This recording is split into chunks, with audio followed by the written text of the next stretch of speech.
your LinkedIn profile very aptly mentioned about the mission to bring 1,000 skilled workers to Finland by 2030. I think the real problem is not just the open jobs or getting 1,000.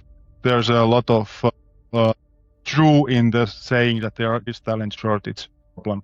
The thing that the growth does not fix weak, but I think growth needs ambition. Sometimes we miss on looking on the systems, the processes. Are they defined really enough to manage that growth?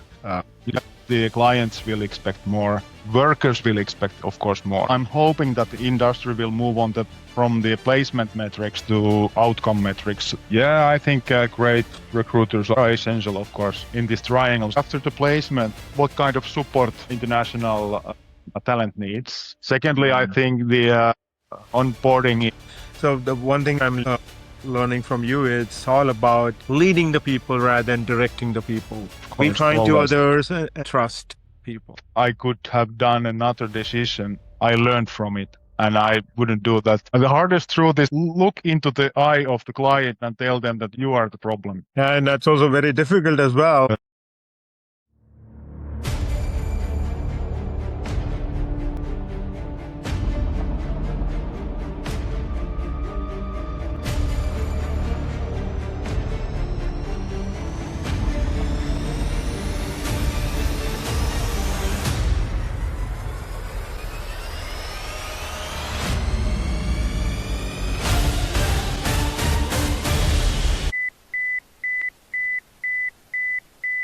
For decades, staffing firms have been asking a familiar question. Where do we find talent?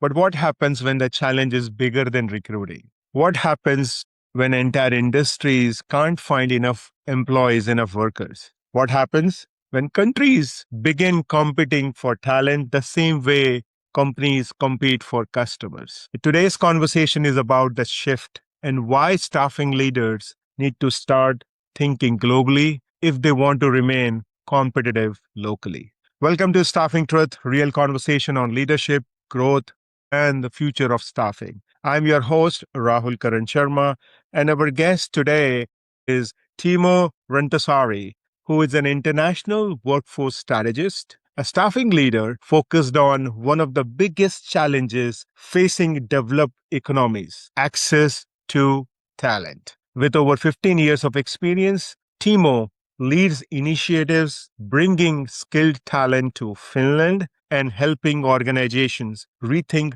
workforce shortages. We will discuss global recruitment, workforce mobility, leadership, and what businesses get wrong about talent. Timo, welcome to the Staffing Truth. It's great to have you here. How are you doing today? Thank you, Rahul. Nice to be here. I'm very happy to join you here in Staffing Truth. Thank you. Absolutely. And I do understand this is your first experience with the podcast. Yes. And I'm very excited to have that meaningful experience with you. And I'm very confident that after this episode gets released, you will get loads and loads of requests to be in a podcast, my friend. Wishing you the best, brother. Thank you. And I have to apologize my little bit rusty English at this moment, but I hope the audience will understand what I'm saying. Absolutely, they will. So, Timo, let's talk about your mission. Your LinkedIn profile very aptly mentioned about the mission to bring 1,000 skilled workers to Finland by 2030. So what problem are you trying to solve? Actually, this is a very good question, and it made me think again my LinkedIn profile, and I think the real problem is not just the open jobs or getting 1,000 skilled workers to Finland. It's more on the problem of continuity, to have the the channel for a continuous flow of workers to Finland. I think in the background, Finland has quite strong companies. We have a really high quality work here. We have a stable society. But there's a lot of employers who cannot grow if they do not have the, let's say, access to the right people. So at the same time, there are skilled people around the world who are looking for same meaningful and long-term work opportunities as well. So probably that's the case. So when I'm talking about bringing 1,000 skilled workers in Finland by 2030, 2030, I'm not talking about moving people like numbers, Mm, probably more than building a responsible bridge between Finland and other parts of the world. I mm. think in the end, Wow, Finnish companies need the talent, and I think the international workers can really bring it, and they have a really great opportunity to bring their life here and build their life here as well. So probably that's the case. absolutely. Yeah, Mm. Well, so what I'm listening from you is not about the number of people, but it's more about the continuity. And yeah, you're talking about people moving to Finland. Finland happens to be one of the top when it comes to the most happiest place to live in, most people who are mentally very well as they are very active in their overall life. So I'm very confident that people moving there would really feel that quality of life aspect when they work there. yeah. Thank you. Now, what I hear specifically in the Europe side or in the Asia Pacific, when I talk to staffing leaders, they often talk about talent shortages. And in your view, is there truly a talent shortage or we are simply looking for talent at wrong places? What's your perspective? Yeah, probably. I think the some in ways the both are true. I think in Finland, especially, it's of course I can speak on Finnish side of things because I know the market quite well. But there's a big shortage in labor market, big shortage of the people, especially in the future. I think Finland in many ways is. Although it's a quite small market itself, but it's many ways, I think it's quite good testing place, should I say, for the whole Europe. We have a big problem with the aging people and all that kind of problems. So I think there's a lot of true in the saying that there is talent shortage. But of course, Mm, probably we have also a problem that we are trying to let's say, define or try to find the talent too narrowly. We are tending to look into same geographic, language expectations, background requirements, all that kind of stuff, and that then there's easy to say that there is no talent. Probably, I don't know. Talent does exist. It exists in another country or another continent. Sometimes it can be another industry as well. We've mm, been in, for example, in Finland, we have seen that quite a lot of people from the social, let's say, care hospitals and that kind of stuff, they are moving into industrial work environments because they have, let's say, better pay and all that kind of stuff. So I think people are trying to solve the problem themselves as well. But mm. yeah, there is a shortage, but there's also I think it's mindset as well. We have to be quite open-minded to solve this Mm. problem. Wow, I think you're bringing a good point. It is both, which is the talent shortage as well as we are maybe looking at the wrong places. But I think the $1 million point that you mentioned is we as industry leaders need to be open minded. We need to be willing to collaborate as well as work with other industries or probably other neighboring countries where the talent exists and how we can have that treaty to make sure that it's a win-win for both the talent as well as for the industry in Finland. So Yeah. amazing. That's true.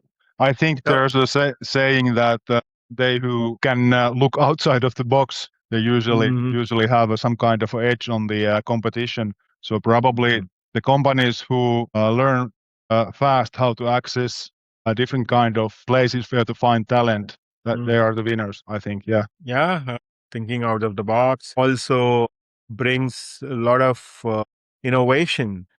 And I think for a country like Finland, it is all that innovative practices that needs to be built in to become that country where people are excited to work and people are excited to move from a different part of the country. So thank you for bringing that out. Now, Timo, I understand that when I was doing my research that before your current role, you have built businesses and led staffing organization, successfully sold your business. So looking back, what lesson about growth that you have learned the hard way? Again, Rahul, really, really good question. And probably the one thing pops up in my mind is the the thing that the growth does not fix weak, systems or let's say processes. I think the growth is exposing them. So, in other words, I think in staffing in general, it's quite easy to chase volume, more clients, more candidates, more location, more revenue. Actually, this is what we are doing at this moment as well. But we are trying to do it in, let's say, in a way that we are on top of the things, and we are doing the things what we are planning to do. So that's the point. I don't know. Yeah, I think about the growth. I used to think that growth is only the amount of things, like I said, but I think growth needs ambition, and it needs also, I don't know, can you say it needs a rhythm, and it needs a process, and it needs somebody to own it. It needs ownership. You need to have right people. That's the most important thing. But you have to have a plan how they can actually execute their tasks and missions. Absolutely. And I think you're bringing a great point that when we aspire to grow, sometimes we miss on looking on the systems, the processes. Are they defined really enough to manage that growth? And lastly, as you mentioned about people, we as organizations or in the industry, we focus on building people after the growth has come. And I Yeah. think it has to be the other way around. We need Yeah, to I prepare agree. our people to manage that growth. So thank you for bringing that point. So growth is not always about those numbers, volumes, more locations, but it is about having that right system in place and having the right people in place. That's what brings growth. So thank you for sharing from your experience. Yeah, I think the Now, growth must be healthy. yeah, absolutely. It should be healthy. People in the organization should enjoy that growth. Yeah, It should not create that work life imbalance for them. It should yeah, not create more anxiety, more mental health issues, but they should enjoy. They should enjoy the journey. They should celebrate those small wins. And then that's what matters the most because at the end of the day, it is the people who will be delivering that growth. It's the people who are yes, responsible for that growth. So if we do not take care of people, it will be very challenging for us to take care of the business. yeah, Now, I exactly. want to take your input around a practice. So is there a specific practice in the staffing industry which is widely accepted today, but from your perspective, won't survive in the next 5 years? Probably this is somehow linked to the one question before. I Mm, think the mindset of volume will not mm, survive. mm, I think the thing that the placement, I don't know, can you say placement first or something like that? It won't mhm, survive. I think what has been the this business, let's say, key metric, it's been always the hire, how fast we can fill the vacancies, what are the start dates, those kind of things matters. But I think in the next coming years, in the next decade, it's growing on me that the clients will expect more, workers will expect, of course, more. There's mm, a regulations, there are lawmakers who they are expecting more of us as well. I think mm, in the international staffing, the placement is not nowhere enough. I think the interesting point or the real question is, did the person stay here? mm, Did he succeed in his work? Was he able to integrate in the local living area? mhm, mhm, Did mhm. did the client become stronger after the hire? I think those Ah, are the interesting questions, and I think I don't know, but I'm hoping that the industry will move on from the placement metrics to outcome metrics. Let's say the retention, mm, productivity, worker experience, mm, continuity, of course, mm, compliance. They are much more important than the just to have the amount of placements or amount of candidates or amount of clients or whatnot. So more than the activity, it will be the outcome Mm, that will be very, very important. And what I'm hearing is the activity, which is the number of placements or the volume, is something that will go away in next 5 to 10 years. So thank you yeah, for sharing that perspective. yeah. I think that if your the placement thing is telling that your recruitment is working, but the I think the retention tells you that your model is.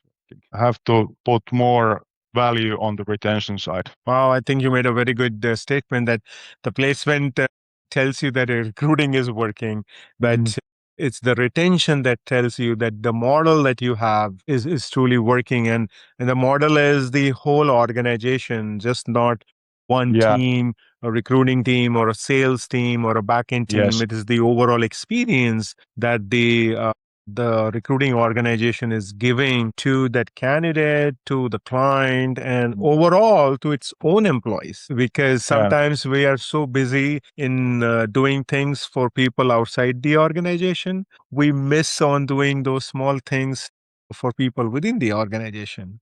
Yeah. And I always have this notion, if your motto is to keep employees or keep your customer first, keep your employees first and customer second, because your customer will come first only if your employees are first, because it is the employees who is giving that experience to the customer. Exactly. Exactly. I agree. And the retention is one, I think the most important thing to have the continuity as well. So Yes, very good. And now, in your scheme of things, when you talk to your own peers outside the organization, what is that consistent thing that underestimate about hiring talent from another country? Is there any gaps that you see, or probably anything you folks as a industry leader when hiring international talent you underestimate? yeah, probably if I look into our client base, I think especially in Finland, there's probably a thing that if we are looking to availability, and there might be a problem if the client is saying that they want to have fast and now, and they need to have the people here at this time, and they are seeing only the now moment, and they cannot see the longer, a longer view on the things. I think that's the most key, biggest obstacle. I think we have to lead the expectations really heavily for the customers as well. We have to tell them quite openly what's the thing and what we have to do that we can have a international talent interested to come to here, work here. It needs to have a competitive salaries. We have to be quite open with the requirements. We have to be really open-minded on that one. All that kind of stuff. Yeah. Wow. So basically, what I'm listening is making the client aware of the ground level reality. Yes. Sometimes client has a very different understanding of the ground level challenges, and it is the role of that individual who is interacting with the client to bring that awareness about what's going on at the market levels. I can understand it's very challenging, and I've seen it in my experience. Client dictate the terms. Client says that, hey, we need people as of yesterday, Yeah. and they are not willing to offer anything different than what other companies are offering, but they want the best of the best talent at the very competitive price and as of yesterday. And there might be the problem as well that they are not, their commitment is way too low. So somehow there are companies that are thinking that we can have a great amount of workers coming to Finland, and it's just a constant flow, and they are actually doing the retention as well in a big way. They have to be really prepared to have international workers. For example, it's quite hard to find Finnish speaking people from Philippines, for example. So the language thing is, for starters, it's quite big. That's good to know the obstacle and the challenges that you and your fellow industry folks are facing. Now, I know you earlier touched base on the system, Timo. What I have also noticed that many staffing companies, they focus more on the recruiters. They focus more on that hiring that experienced recruiter. So in the international recruiting, does the recruiters alone can make things happen, or it requires a proper system that many firms have not built yet? What has been your experience? Yeah, I think great recruiters they are essential, of course, but you cannot scale your business without systems. So probably I would say that this is probably linked to an AI question as well, but I think Mhm. the great recruiter, human being, he or she can create the trust, can create the understand, motivation, all that kind of stuff. But if you don't have a right operating model behind the recruiter, I think that won't scale in the market. So yeah, of course, great recruiters are always. And I don't see the in let's say I don't believe that the AI is completely making us people unnecessary. I think Mm. it only enables us to better better humans and be better recruiters and build the trust between people who are thinking to change their lives to coming, let's say, from Philippines to Finland, for example. Wow. So, yes, recruiters are important, but in order to scale, it is those systems and the processes are also important. Mm. And Timo, I'm also hearing from you is that AI is all about enabling recruiters to do well. It is not about removing the job of a recruiter completely. So AI is there Yeah. to stay. And with AI, we as staffing organization we're not gonna lose what we have been doing. It is just enabling us to get better. So thank Yeah, you. I think it's things with sourcing, matching, writing, translations, screening, data, going through the data. AI helps really in a big way. I don't see the situation that AI can remove us human because we are. You have to acknowledge the fact that we are doing business with humans. We have the client and we have the worker, and ourselves we are also human. So we have always the human touch in this triangle. So of course, AI will help us and make some things easier for us, but it doesn't remove us from the equation. Mhm. Wow, very well said. Now, I, in my experience, what I have seen, Timo, is we as a staffing organizations, we are all about that top line, managing that hire, focusing on that hire. And once that placement is done, we just move on to another requirement and just start focusing on that new placement. You brought this up, but I do want to have a deeper conversation.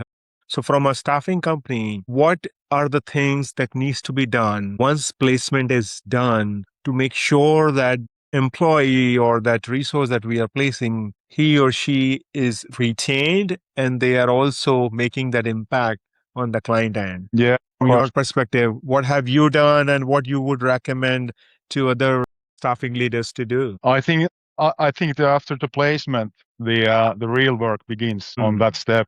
I think the firstly you have to have the expectations really clear with mm, everybody in every sides. I think the worker must understand the job and the mhm, workplace, of course, and the employer must understand what kind of support international talent needs. Secondly, I mm, think the onboarding it needs to be structured and it's not just telling in the morning that welcome to the team. I think it needs practical support, feedback, and someone. I think there needs to be dedicated people in the workplace who's owning the onboarding mm, mm. at least first 3 months or something like that.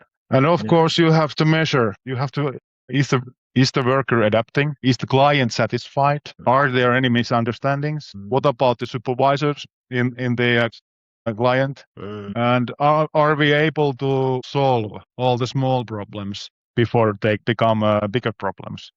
mm, mm, So I think yeah, and of course in Finland there's a lot of permits and things you have to have in line aligned before you can have people here and there's all kind of stuff. If the employment ends, the person is generally has a protection period to find a new job and all that kind of stuff. So there's a lot of things that we can make sure that the retention stays in a high level. mm. Wow, I think you're bringing a great point. It is just not about, hey, welcome to the team kind of introduction. It is more deeper, making them aware of the lay of the land, making them aware of the company culture.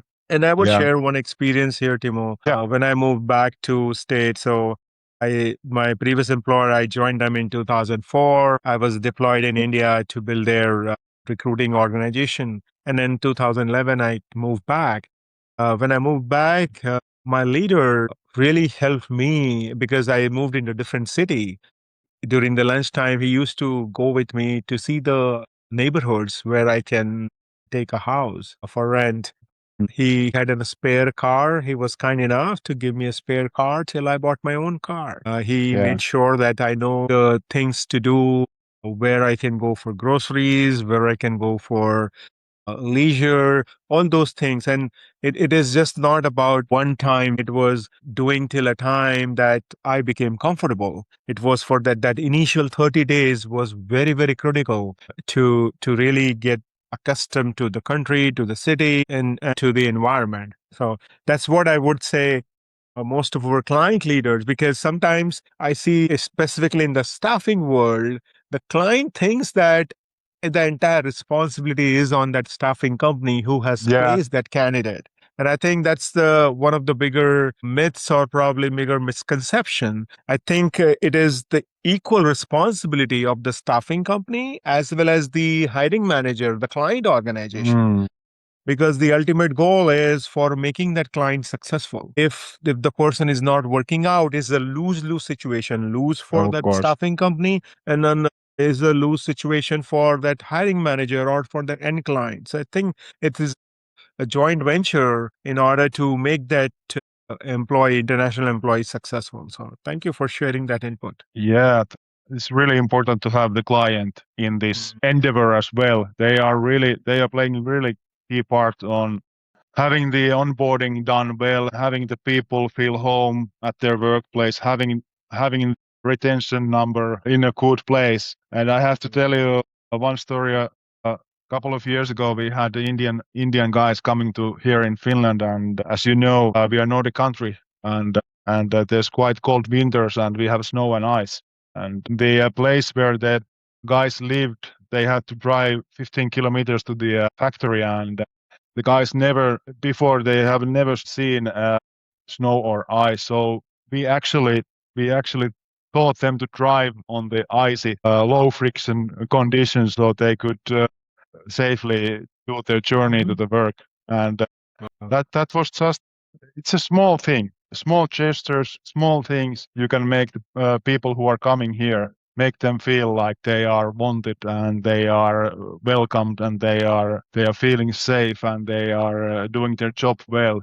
That's Mm, that's of course it's reflecting on their work, what they can do in their work and how they are succeeding their work, and that's of mhm. course reflecting s- uh, straight to the client's view as well. But Sure, it's really important to absolutely. do those small things to have the people Mhm. feel home. Yeah, this is a small thing that really makes a difference in making them successful, making them feel good. Because I remember one story of a friend of mine who hired a technical person from outside US, and the person was very excited. The person's family spoke to the recruiter that they are very excited, they are sending some gifts. And when the person came in to the country, Timo, to all their surprises, within 2 weeks, this person said that, hey, I want to go back. And I got to know later that this person was not comfortable in sleeping in the bed of the hotel, and he was going and sleeping in the car.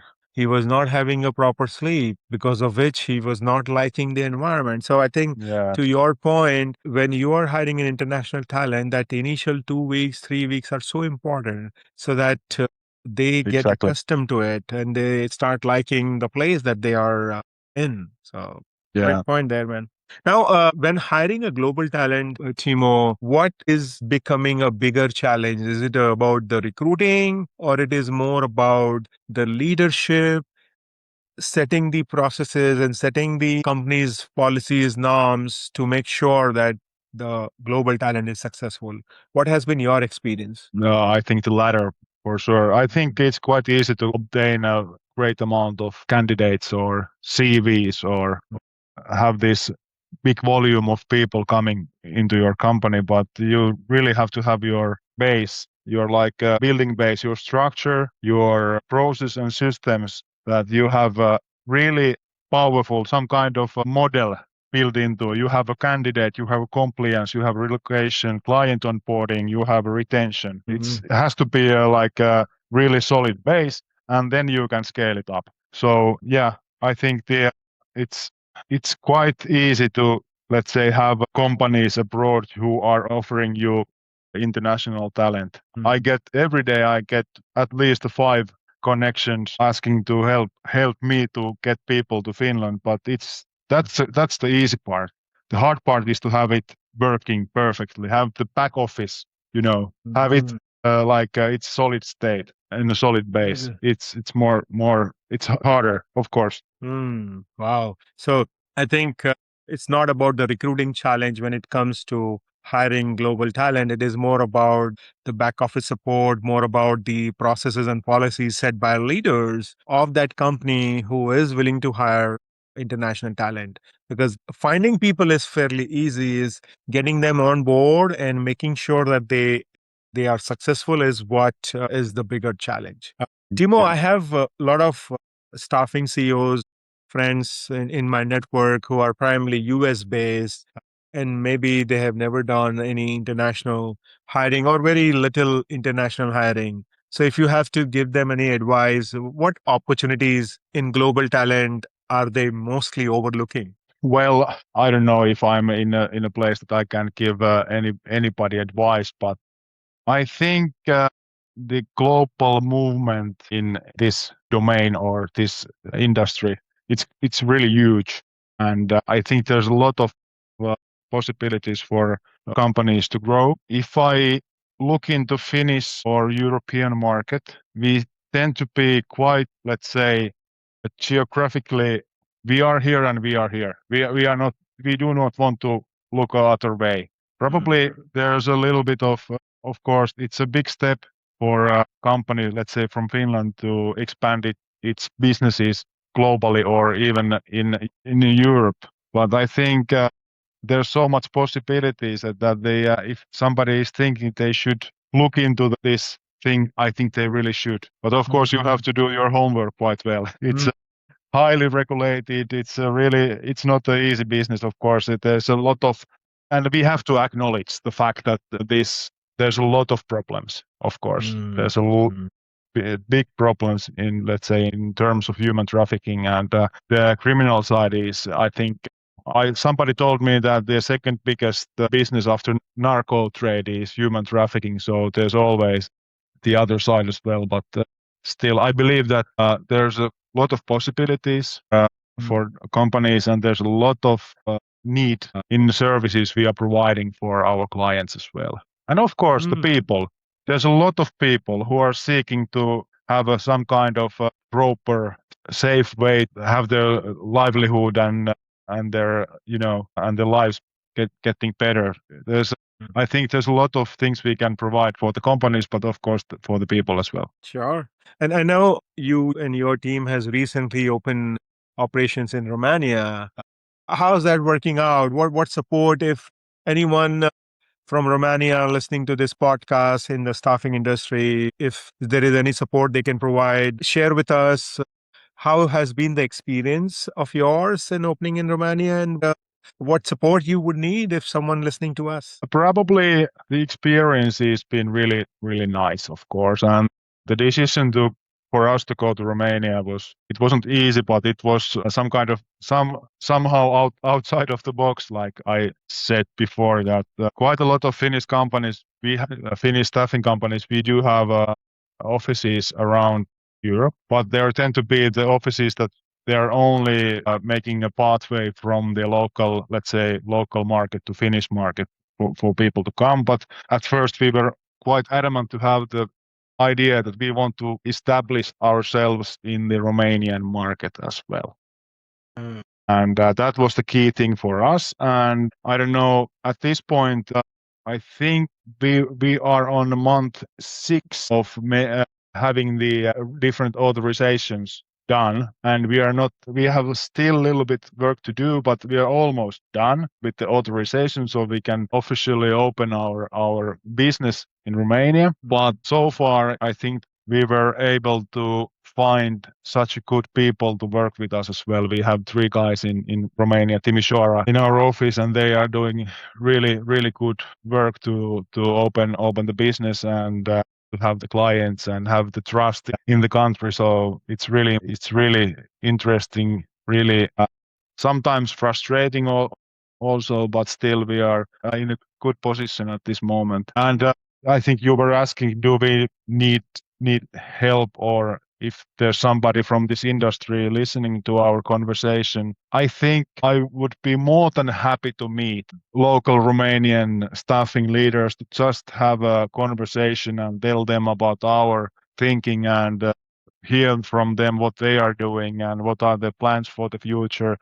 Romanian market itself is, I think, the industry itself is growing quite good at this moment. It's not quite big yet, but it's growing. And of course, the Romanian people are quite used to work abroad as well. So there's a lot of interesting topics to talk with the local guys, of course.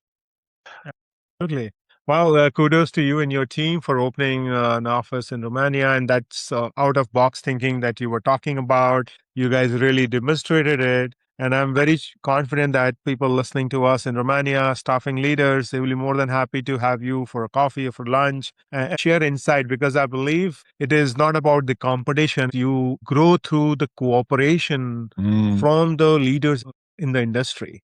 If we always think about that competition, that is a very narrow approach. Be broad in your mindset, and then learn from others, learn from their experiences. That would be Yeah, amazing. So yeah. great. Now, before we move to our the staffing tooth round, Timo, if you have a magic wand, 3 years from now, what does the staffing firms that will win look like, and how different it would be from an average staffing firm today? Well, of course, it will quite lot different due to the technical advancement of the world and the business as well. Of course, that's going to change a lot. But I still believe that it's not going to change the need of the really ambitious, good people who are doing this job, who are doing the job between the workers, the employees, and the employers. I believe that, like I said, I believe that the industry is more leaning to the outcome more than the just the amount of things to happen. I like I said before, I think that we need to have solid processes how we work with the people. I think the world is becoming smaller and smaller. If you are doing bad, I think that a lot more and more people will hear it, and you have a bad reputation, of course, and you don't want to have that. So that's one thing you have to work, of course, for yourself, but you have to work with your clients as well to maintain that high standard of quality in treating the people and having the best possible candidates I think joining your it's also, company. yeah, also helps in retention as well. Of course. All right. Now, I have a small group of personal network, Timo, with whom I share about my upcoming guest, and I ask them to share any specific question that they have from you. So I have three questions that came Okay. up from my network. So I would have you respond to those questions, please. The first one is, what's a leadership truth you have learned that you couldn't have learned from a book, from a mentor, or just like listening to our podcast, from carrying the weight of responsibility yourself? I think you have to, every day you have to show it yourself that you are doing your part of the deal, of course. And the second thing is always be kind. I think that's the most important one. And if you are, not just directing, you are leading. That means that you are doing the work as well. You are putting your input as well. You are doing the ground level work as well with your people. Show them every day that you are doing it the same things as well. And I think that's the most important thing. And from the mentor side of views, I think I've learned quite a lot from my mentor, our CEO. He's been just an amazing talent to lead people, to find their best ways, to let them do what they're enjoying to do. Trust people that they have a good intentions, that they do want to succeed, and they do want to do their best. Of course, that's really All right. important to trust people. Awesome. Very good. So the one thing which I'm learning from you, it's all about leading the people rather than directing the people. Of Be course, kind to always. others and trust people. All right, the second question. What's one decision you were absolutely convinced was right at the time you took it, but looking back, how you would have done it differently? I don't know. Probably there are quite a lot of situations I can relate to. I cannot just point a finger in one place, but I probably can point a finger to place that whenever I felt that I could have done another decision, I learned from it and I wouldn't do that decision again. So I think the best thing is to, of course, you every day you do make mistakes and wrong decisions, and there's always some kind of a pressure on upon you. You have to make those decisions. The important thing is to learn from them and not to do the mistakes again. Mm, very well said. Learn from your mistakes and avoid repeating the mistakes. Thank you. A last question is around from my network is what is the hardest truth you have to help clients understand when they say we can't find talent? The hardest truth is to look into the eye of the client and tell them that you are the problem. Wow. I think I said that so directly, but I Mhm. think you have to be brave enough to tell some things directly to your Yeah. client as well. If there's a problem in a client's leadership, if there's a problem with their pay, if there's a problem with their, I don't know, equipment or way of working or their culture or whatever, you have to tell them that. Uh, I think uh, that's the most important thing. yeah, and that's also very difficult as well. Telling the Yeah, client really, that you are yeah. the problem is really Yeah, challenging. yeah, and actually, in Finland, we are quite straightforward people in Mhm. culture-wise, and a lot of people say that they want to hear directly the problem, but it's always a little bit of risk to tell that kind of things. You have to, of course, you have to somehow adapt what you are saying, but the basic idea is that if there's a problem with the client, you have to tell them. Very good. In my experience, I have learned that you need to have that kind of rapport with your client to be that direct. Now, from a culture perspective in Finland, is that also holds true, or anyone and everyone can just be direct? I think not. I think we Finns, we are really good telling people that we want to be direct and we are direct, and we survive the situation that somebody is telling us directly, especially the things that we are doing wrong or there's some problem in ourselves or in our company. Of course, it's hurting, but I think the culture is basically in Finland. You can be straightforward, but you have to have some kind of a Relationship, rapport. yeah, of course, really, you have to have a relationship with the client, and you always have, especially in this case when you are offering your clients international workforce. Probably you have done quite a lot of work with them before with the local workforce, so you have some kind of relationship in there as well. But All still, right. yeah, it's always a little bit of balancing. Mm, very good. Well, we are coming to the last segment of our show, the Staffing Truth Round. But before I go there, if anyone listening to us wanted to connect with you, Timo, or learn more about your work, what is the best way for them to find you? Well, of course, LinkedIn is one place. You always can send me an email or WhatsApp or call. My number is in our website and all my emails and stuff, and LinkedIn as well. It's quite handy actually nowadays. And I don't have that many posts in LinkedIn, but I'm trying to do better. And every day I'm messaging in LinkedIn. So that's probably Okay. one good platform. Sure. We will include your LinkedIn profile in the show notes. It's easier for our people to find you. Mm. All right, Thibaut. So I'm now moving to what I call as a staffing truth round. Short answers, no overthinking, just one or two word responses. Okay, my friend? Okay. The first one word to describe the staffing industry today. Hassle, Hustle. Okay. Speed or quality, what wins in the long term? of course, quality. most overrated KPI in staffing? Amount of candidates. Top recruiter or top biller always makes a good leader. Agree or disagree? Disagree. One thing recruiters should stop doing immediately. Just concentrating on the candidate flow. Why is it an opportunity or threat? Definitely opportunity. One trait that destroys leadership credibility. There's so many. Talking shit behind someone's back. Okay. Sales driven or candidate driven, what actually works? I think candidate driven. Yeah, candidate driven, of course. Okay. Now, this question is I want you to reflect on your experience. One mindset shift that changed your career.